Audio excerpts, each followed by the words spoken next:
नमस्कार मित्रांनो, मी आपला शेतकरी मित्र आणि हे बघा आपलं सोयाबीन। तुम्ही म्हणसाल काय मायला हे रोज सोयाबीन आणि कापूस हेच दाखवण्याचा प्रयत्न करतोय आणि मी आज आपणास काही वेगळं दाखवणार आहे। ते सगळ्या भारतामध्ये आपल्याला सापडतंय,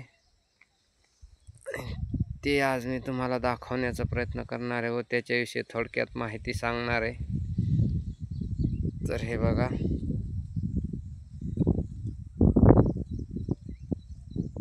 हे आहे सीताफळ।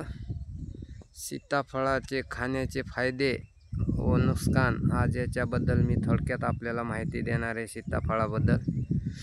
सीताफळ खाण्यासाठी अतिशय छान आहे आणि सर्वांना आवडते आणि हे जंगलात देखील आढळते आणि आपल्या भारतामध्ये भरपूर प्रमाणात सीताफळाची शेती सुद्धा शेतकरी करतात आणि त्याच्यापासून उत्पन्न देखील भरपूर मिळवतात।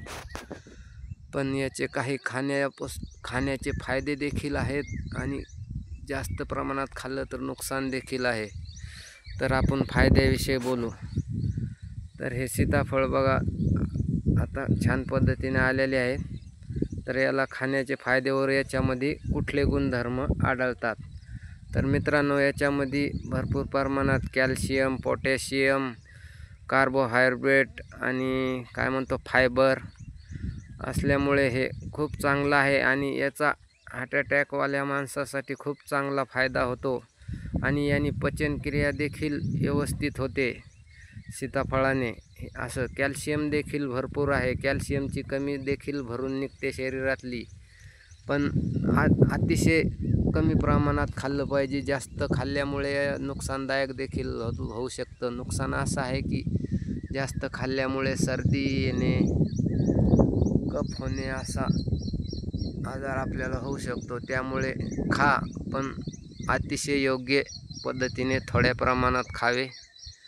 आपण नेहमी ऐकतो कुठलीही गोष्ट जास्त प्रमाणात वापर केला का त्याचा परिणाम वेगळा होतो, योग्य प्रमाणात केलं तर त्याचे रिझल्ट चांगले असतात।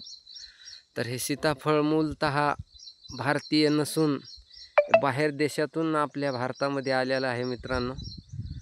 तर हे फळ कोणाकोणाला माहीत आहे कुठल्या देशातून भारतामध्ये आलेलं आहे ते कमेंट करून सांगायचं। व्हिडिओ आवडला असेल, माहिती आवडली असेल तर व्हिडिओला लाईक करा, चॅनल सबस्क्राईब करा। जय बजरंगबली, जय जवान, जय किसान।